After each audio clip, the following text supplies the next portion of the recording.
في يوم الرئيس مبارك كان بيفتتح مجموعة مشروعات في مدينة 6 أكتوبر، وبعد ما انتهى الافتتاح طلب عربية عشان يعمل جولة. مبارك ساق العربية بنفسه وخد معاه وزير الإسكان محمد إبراهيم سليمان، وفضل ماشي حوالي ربع ساعة، وفجأة وقف على طريق الواحات وشاور لواحد من بتوع الشرطة اللي بيأمنوا المكان. الراجل جه واتكلم مع الرئيس حوالي 5 دقايق، والمشهد كان معروض على التلفزيون. وقتها وزير الداخلية كان اللواء حسن الألفي، ولما شاف اللي حصل اتكهرب زي ما بنقول، وكان عايز يعرف فيه ايه، ويا ترى الرئيس نادى على فرد الشرطة ليه، وهل شاف تقصير في التأمين مثلا ولا ايه الحكاية. الوزير اتصل بمدير أمن الجيزة عشان يسأله لو يعرف حاجة، لكن مدير الأمن كان في مكان بعيد وما كانش يعرف ان الرئيس وقف بالعربية واتكلم مع حد، وكان صعب يوصل لفرد الشرطة. وفضل الجو متكهرب لمدة نص ساعة لحد ما وزير الداخلية قدر يوصل لمحمد إبراهيم سليمان اللي كان راكب جنب الرئيس. وأول ما رد عليه سأله: خير يا محمد بيه، سيادة الرئيس وقف بالعربية ليه واتكلم مع ابننا في الشرطة؟ وزير الإسكان ضحك أول ما سمع سؤال وزير الداخلية وابتدى يحكي اللي حصل، وقال: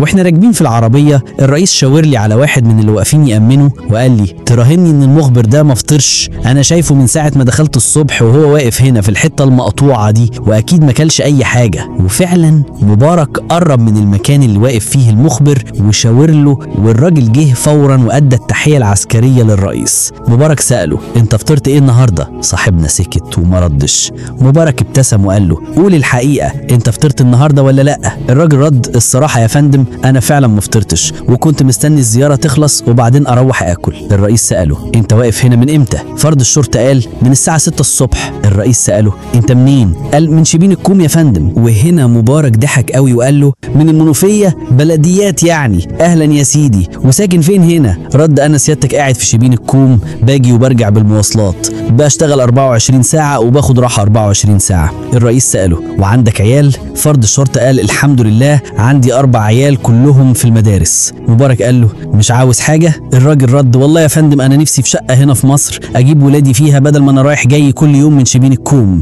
الرئيس مبارك بص لوزير الاسكان وقال له: شوف الموضوع ده يا محمد، دبر شقة للراجل ده على طول. وبعدين قال للمخبر: الشقة هتجيلك ما تقلقش، ويلا روح كلك لقمة على طول. وبعدها ابتدى يتحرك بالعربية وهو بيقول لمحمد إبراهيم سليمان: هات الرهان اللي انت خسرته، مش قلت لك الراجل ده ما فطرش؟ رحم الله الرئيس الأسبق حسني مبارك وغفر له.